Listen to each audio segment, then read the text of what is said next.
éliminer ko 2 il faut mu dugal parrainage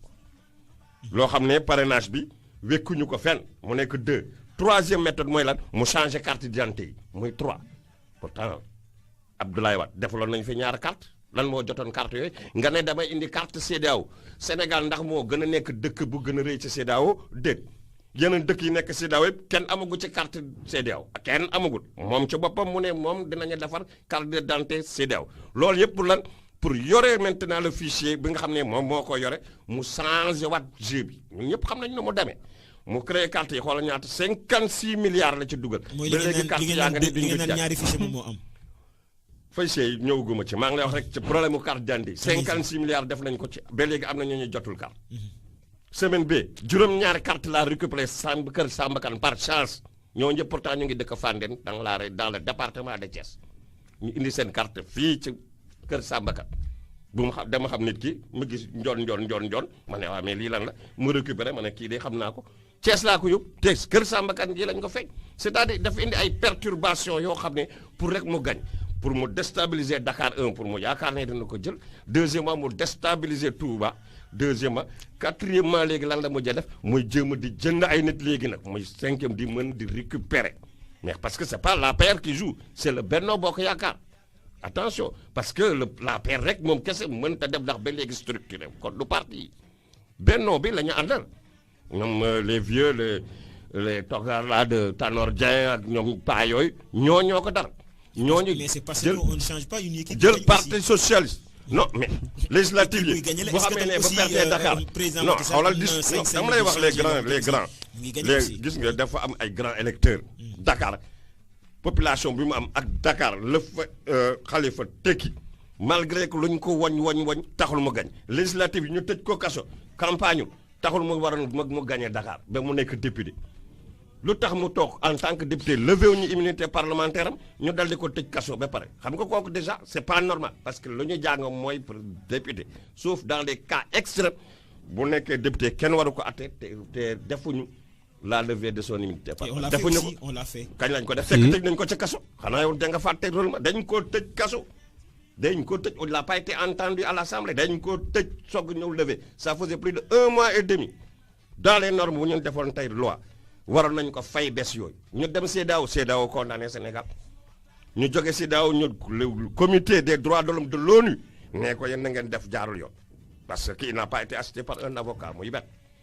de lever loon immunité parlementaire ngeen tëj ko kaso muy ñaar c'est-à-dire que dafa téye ne pour moom question de jaay doole il faut que mu éliminer ko il faut que mu écraser ko jël mairie de Dakar yaakaar ne du ko mën a gagner foo ko teg ci gàllankoor premier secrétaire am nekk fa mu jóge fa léegi gis nga dàq na ko ci député ñu jëkk ñuy condamné koo xam ne il a fait appel mu ngi def rabat bi war na toog ba le 9 février la war a toog ñu jég affaire 1 mois la war a def 9 janvier la jot notification bi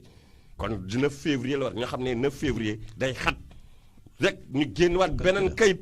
casier judiciaire numéro 1 pour ñu dindi ko ci électeur bi ne ko il est condamné nan lañ mën a condamné koo xam ne def na appel xam nga déjà c'est un non-sens maanaam il faut l'écraser ci koo xam ne toog na 2 ans nga tëj ko yaay mu ngi ne 93 ans foog de frère am feebar ça même bu dee julit wala nit sax am na yeneen yoo xam ne boo ko gëttanee nit ki nga sonnal ko nga yaakaar ne da nga koy écraser nit ñi ci la ñuy gën a am ci moom coofe parce que du yoon non du yoon parce que am nañu 39 milliards yaa ngi ana 39 milliards yu ñuy wax ci Aprodac. est-ce que 39 milliards gérer l'argent du contribuable est-ce que gënul sóoraale ay sentiments le président a derrière à côté de lui les plus gros voleurs les plus gros détourneurs te kenn waxu ci dara 39 milliards Aprodac mu ngi ni danañ ci ñëw Gérald danañ ci ñëw aw ku du Njaay ñaata la jëndoon benn kudd seeg yu ñuy defaree seeg 25000 benn mu daw dem ci ku nekk ci wetam daal da ngay def yaataa yumbe gis droit gis loi doo ci def dara Karim mu ne alors bu dugg see mu tëj ko bu fekkee suñu xaalis mu nekk Paris mu nekk Londres mu nekk États-Unis mu nekk Australie suñu xaalis da ko war a jël mu fay mais boo ñëwee Sénégal ma tëj la waaye boo demee ci biti doo fay mais xam nga ne loolu ku ànd ak faramati bu ndax mu xam ne du dëgg du yoon. Très bien Gélard fu nga daanelee. sénateur pour ñu avancer tuuti parce que le débat aussi nekkul ci Khalifa Sall ki ñun mais juste peut-être xëy na bëri na si ay candidats yoo xamante ni nii bokkoon nañ si jongante bi alors que dañu leen recalé muti fii wax na ko sànq mais lu ci ëpp li ñuul ci biir mooy que ne ñi nga xamante ni ay candidats yoo xamante ni yu mën a sonal président Macky Sall dañ leen écarté. non man gisuma ko noonu xam nga. parrainage bi. parce que ñoom bari woon nañu seen C25 bi ni bari woon le parrainage a été discuté ñoom xam na noonu. est-ce que parrainage aussi nekkul mode de blocage aussi. non c'est pas un mode de blocage. en 2016 di référendum bi chapitre point numéro 1 mooy la modernisation et la rationalisation des partis politiques. Sénégal un petit pays de 15 millions 300 partis politiques. C'est très dur. Nous jëm ensuite le parrainage. ñan ñooy joxe récépissé. Non dama lay expliquer. Effectivement c'est la xam nga c'est la loi. C'est l'état. Effectivement moo tax ñu rationaliser. Non voilà le rationaliser je pense que doo joxe ay récépissé aussi. Voilà ce que je dis. Xam nga état da lay jox ay yoon droit da nga am droit. Donc comme am nga droit créer parti politique war nga nekk président. Rien ne nous dit pas que mën na ak 300 candidats. Mën na am 300 candidats. Parce que candidat bu ñëwoon di 30 millions ñu 100 par exemple 300 candidats kenn du voté dama la wax ne ensuite il faut aller voir l'histoire du parrainage au Sénégal. Le parrainage au Sénégal date de 1963. Parrainage 63 la boobu li ñu doon wax il faut avoir 50 électeurs ci 50 yi na nga nee na di nga am 10 députés boobu benn parti rek fa nekkoon kon benn parti rek mooy am candidat parce que boobu amu doon yeneen député ñu dem ba ci kaw ñu ne xaw affaire bi doxul ñu ne il faut nga am parti politique ñu dem ba ci ñu ne il faut ay coalition de partis ñu dem ba fee ñu ne il faut des indépendants ñu ne loolu mën na dox nag man sax bu dem naa ba ne bëgg a paraphraser Senghor le parrainage est une nécessité politique est un mal nécessaire d'une nécessité politique administrative financière et même politique parce que bu nekku doon parrainage bi on peut avoir plus de 50 candidats kenn du voté. ci loolu ngeen Sénégal non ci loolu ngeen Sénégal est-ce que président Abdoulaye Wade su ko defee woon comme ni ko Macky Sall defoon tey ji di ngeen jot ci réew mi. ku nekk nag gis nga c'est le président qui définit la politique. Abdoulaye Wade demoon na neen lii la nguur gi di doxe Senghor ne nii lay Sénégal di doxe Abdou Diouf ne nii la Sénégal kii aussi bu ñëwee ne lan régulariser moderniser les partis politiques wax na ci affaire fichier bi. benn fichier moo am fichier bi dañ la wax ne tant que telle période amut mënu ñu ko jox keneen ku nekkul candidat ñooñu aussi loi la. mais est-ce que c'est non est-ce que honorable est-ce que tam aussi gënutoon yomb tey jii nii ngeen jël fichier bi comme ni ko seeni prédécesseurs defoo woon. non loi moo tere loi moo wax ne mun ci am benn ku nekkul candidat loi moo wax ne boo nekkul candidat telle période waroo jël liste bi à 2 semaines des élections candidat yi rek candidat yi ñoo war a am liste bi. parce que liste aussi dafa am données yu ci ne yoo xam ne kenn waru yow sa données personnelles la donc wax na ci fichier bi gis nga élection Sénégal kenn mënatu koo sàcc du début jusqu'à la fin représentant parti mu nga fa société civile mu nga fa Sénat mu nga fa kon balaa ñoo pare sax ngeen jël seen portable yi joxe résultat bureau de vote Ngéegéy kon kenn mënatu fa sàcc. est-ce que sàcc bi noonu lay demee. non est-ce que sàcc bi du demee que ni. yéenay wax ne dina sàcc. non c'est-à-dire non. yéenay gisaanekat yi. ñoom ñooy gisaanekat yi. ñoo xam ni ñuy sàcce mais ñun dañu yaakaar ne sàcc mën na du daam. waaw. d'accord xëy na moom dina la si. non am na benn affaire bu mu wax aussi. oui nee na dem na Fandé dem na fële jël na ay carte ay carte d'identité foofu xam na kon transgressé na loi bi jël na dem ay carte d'identité jàmbur mu jël leen ñooñu bu nekkee APR du ñu voté moo yaa ko waxee kon rectifier bon nu mu waxee yow. waaw loolu de loo wax ne jël na ay carte d'identité ay danaa la gën a préciser loolu. waaw kay préciser de. danaa la préciser du questionner man c'est pas mon rôle d'amener des cartes d'identité mais nit ña. ak ki nga xam ne mooy responsable. maa ko wax ne sa carte d'identité. voilà boo waxoon loolu dama la bëgg xam rek ne man. départ ba waxoon dama la wax ne maa ko gis mais bu na ma ñëw. daf ko gis mais jëlu ko. non jëluma ko man jëluma benn kat mais dama la ne. comme rectifier nag baax na ñu wax ma ko ma gis. comme rectifier nag baax na ok man ne ko nag. non c'est clair non c'est clair yow boo nee kenn mënul sàcc ci élection mais yow da nga may reetaanlu xam nga mbirum wuruj ak mbirum njuuj njaaj ci en amont lay commencé nee naa la lan la teg bu mu toogee ba xam ne législative yi am na te gàññewul Dakar te wóoru ko ne dina mën a gàñe mu indi référendum bu ñu paree ci référendum mu ñëwoon indi parrainage nee naa la référendum bi lan lañ ci duggoon keroog lu tax mu voté non bu ñu waxee non lañ la ñu wax non Khalifa nee na non kon léegi alors référendum bi Khalifa contre Macky alors kon non ak bii xanaa dañu nit mu nekk benn lu tax ma bañoon loolu moo électeur bu mu ci dugal la dafa ñëw jox premier ministre daal mu dugal ci il faut être un électeur électeur moo bu ndaw boobu ngeen xeeboon ba gars yëpp di woote moo sànq Karim. voilà muy benn. xam nga kon déjà mu ngi calculer lu muy nar a def. ñaareel ba bu ma jógee ci kii bi référendum bi mu ñëw indi parrainage mais parrainage bi kenn discuté wu ko man dem naa su ma loxo fii sur fi keroog la ñuy xeex Ndakaaru parce que d'accord ñu woon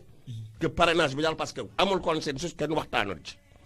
amoon na plusieurs manières de faire pour éliminer les candidats mais xam nga lu tax mu indi loolu ca parrainage bi après dañ ko ko tegal y a une chose gars yu bare ñu toog au niveau intérieur extérieur ñoo ko dee d'abord da nga def parrainage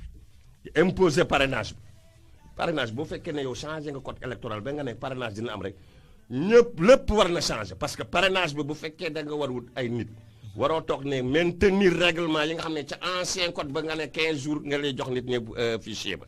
parce que il faut que ñun ñu contrôler ndax ki ñuy parrainer effectivement mu nga ci fichier bi bu nekkul ci fichier bi yow nga bind nga jox ma sa carte d'identité bu demee fële tey moom fichier bi moom yor na ko moom yor na fichier ba